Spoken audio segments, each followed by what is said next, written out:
If you want to get a true assessment on what the Red Sox are doing, a guy who's been around long enough and really levels with you is Carl Yastrzemski. And you're back for another season. I'd like to know, honestly, your feelings on what you think the Red Sox can do.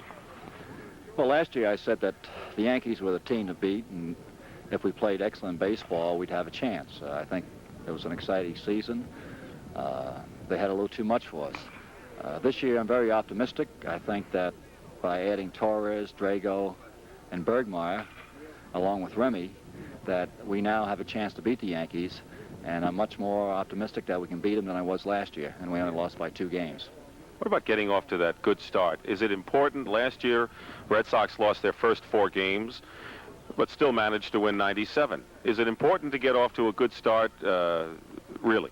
It's always important to get off to a good start because they mean as much as the games do in September. I think the big thing which hurt us last year is the 2 long losing streaks. You have to win a lot of games in order to make up losing, 9 in a row, 13 in a row, what we did. If someone would have said that we'd have lost 9 games in a row before the season started last year, I would never have believed it. That's where pitching comes in, though, right? The stopper? Well, I think last year, I know the pitching took a lot of abuse. We had some good pitch games, and we also had some games which everything didn't gel. I think that's what caused the losing streak. I think with Torres, definitely Tiant will bounce back, have an excellent year this year. Bill Lee is throwing the ball great down here in spring training, very loose, and he's throwing as hard as he did 2-3 years ago. I think our rotation is going to be excellent. Our balance in the bullpen is going to be good.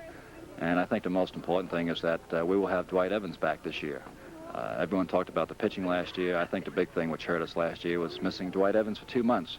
I think you can miss a regular ball player for 2 weeks, 3 weeks maybe. Someone will come in and do the job, fill in, but you can't miss an everyday ball player of Evans' talent for 2 months and not get hurt by it. Carl, can the fans necessarily anticipate the same kind of numbers in home runs and RBIs? That was an unusual year, power-wise. I think it was, Dick. We have a lot of ball players that can hit home runs, almost everyone in the lineup. Whether we will hit as many as we did last year, I don't know.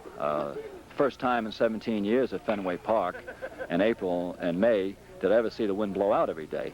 Usually you have a northeaster wind coming in, blowing in from right field, and that changes that whole ballpark around. When the wind blows in, it's very difficult to hit a home run. But when the wind is blowing out, it's very easy. And as I said, I never saw the wind blow out as much as it did last year in Fenway Park, and I think that was maybe one of the reasons why we hit so many home runs.